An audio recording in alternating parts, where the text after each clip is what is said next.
नमस्कार। कांग्रेस से पलायन जारी रहेगा।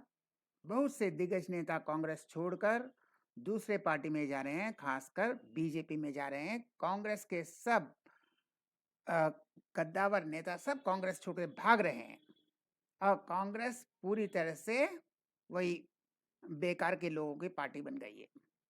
अब कमलनाथ भी जाएंगे बीजेपी में। आपको याद होगा कमलनाथ किस लिए मशहूर हुए थे? पप्पू मूत्र। हम्म? राहुल गांधी के मूत्र, पप्पू मूत्र के लिए। अब ये तब तो पप्पू मूत्र के लिए जो थे, अब कुत्ता बिस्किट से नाराज हो गए हैं। यानी पप्पू मूत्र तो ठीक था, लेकिन कुत्ता वाला बिस्किट शायद पच नहीं रहा है। इसलिए कमलनाथ भी अब बीजेपी में जाएंगे। राहुल के नेतृत्व से खिन्न हैं जो सभी हैं, एक मंदबुद्धि पप्पू के नेतृत्व से खिन्न हैं और सभी कांग्रेस छोड़कर जा रहे हैं, क्योंकि कांग्रेस में कोई भविष्य नहीं है अगर राहुल गांधी इसी तरह इसका नेतृत्व करते रहें। बड़ा झटका कांग्रेस के लिए। कमलनाथ भी अब बीजेपी में जाएंगे कांग्रेस को छोड़कर। सुनिए पूरी बात क्या है। कमलनाथ 2001 से 2004 तक कांग्रेस में महासचिव रहे। वह बहुत से मंत्रालय भी संभाले हैं मुख्यमंत्री बनने के पहले। उनके गांधी परिवार के साथ घनिष्ठ संबंध हैं, क्योंकि डून स्कूल देहरादून में संजय गांधी के सहपाठी थे, वह मित्र थे। इसलिए खाली पार्टी का नहीं, उनका परिवार के साथ भी गहरा संबंध था। और इंदिरा गांधी के साथ वह डटे रहे जब मोरारजी देसाई के खिलाफ लड़ाई में। जब इंदिरा गांधी के बीच में सत्ता चली गई थी, बहुत से लोग इंदिरा गांधी को छोड़ गए थे, लेकिन जैसे प्रणब दा, कमलनाथ, ये बिल्कुल वफादार इंदिरा गांधी के साथ बने रहे। तो ये परिवार और पार्टी दोनों का इतना घना रिश्ता, और इतने वो बड़े लीडर, अपने छिंदवाड़ा डिस्ट्रिक्ट में वह एक बहुत ही मजबूत लीडर हैं। तो लेकिन अब वो कांग्रेस छोड़ रहे हैं। लेकिन इसके पहले कमलनाथ गांधी परिवार के प्रति इतने वफादार थे कि वह किसी भी हद तक जाने को तैयार थे।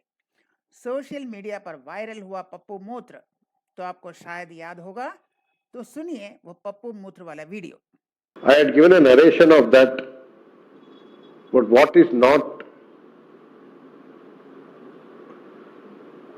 palatable, I have desisted from sharing that in the book. Kamalnath was in a room. I could see his, whether it was on speaker phone or room, whatever. Two more officers were there.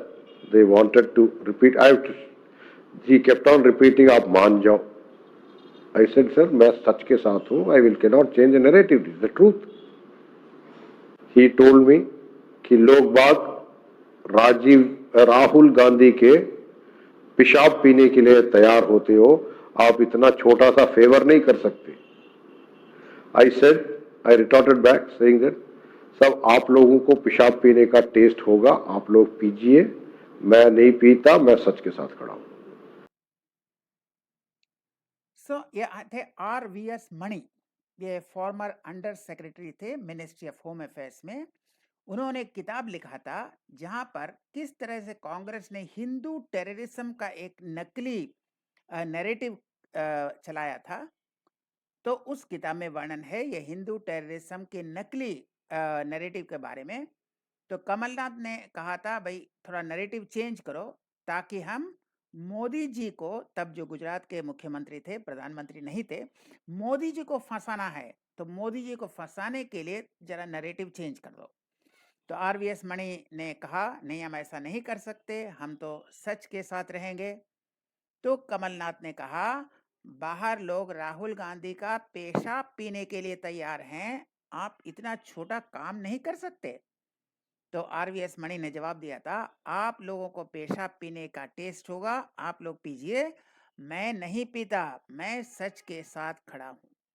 तो ये जो मोदी जी को फंसाने के लिए Hindu terrorism का narrative create करने वाले थे, अब आज वही कमलनाथ हिंदू होकर यानी अब पहचान चुके हैं कि हिंदू क्या है। अब वह नरेंद्र मोदी के शरण में जा रहे हैं क्योंकि कांग्रेस में उनका भविष्य खत्म।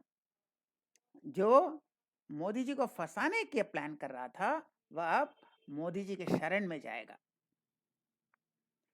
लेकिन अब कांग्रेस में न कमलनाथ का भविष्य है, न उनके बेटे का, इसलिए भाजपा में जाएंगे। क्या मिलेगा? हो सकता है उनको राज्यसभा का टिकट मिल जाए, हो सकता है बेटे को छिंदवाड़ा से चुनाव लड़ने की भी टिकट मिल जाए, क्योंकि छिंदवाड़ा कमलनाथ का मजबूत गढ़ है। अगर वहां उनके बेटे लड़ते हैं तो ऑलमोस्ट वो जीतेंगे। तो इसलिए कांग्रेस को बहुत बड़ा नुकसान कमलनाथ के जाने से, वो जाएंगे, बहुत शीघ्र जाएंगे, पायलट भी जाएंगे और बहुत से लोग जाएंगे। वहाँ पृथ्वीराज चौहान भी जाएंगे, अशोक चौहान तो निकल गए, पृथ्वीराज चौहान भी जाएंगे।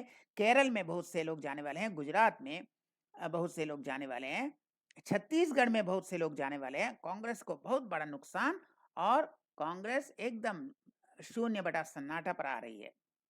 इसीलिए मोदी जी ने कहा था, मैं प्रार्थना करता हूं कि कांग्रेस 40 सीट भी बचा पाए 2024 लोकसभा में। बंगाल से तो एक चैलेंज आया है कि आप 40 पार नहीं कर सकते, तो कम से कम 40 सीट भी बचा लीजिए, यह उन्होंने कहा था। मैं प्रार्थना करता हूं, और यही हालत है।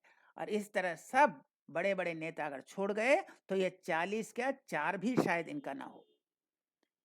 तो हम फिर मिलेंगे, लेकिन याद रखिएगा, कांग्रेस का अंत भारत के विकास के लिए एक जरूरी शर्त है। जब तक इस तरह के राहुल गांधी, इस तरह के लीडर कांग्रेस में रहेंगे, नेतृत्व करेंगे, कांग्रेस का रहना भारत के लिए नुकसानदायक है। और कांग्रेस का अंत ही भारत के विकास का शुरुआत हो सकता है। तो इसलिए कांग्रेस का अंत। भारत माता की जय।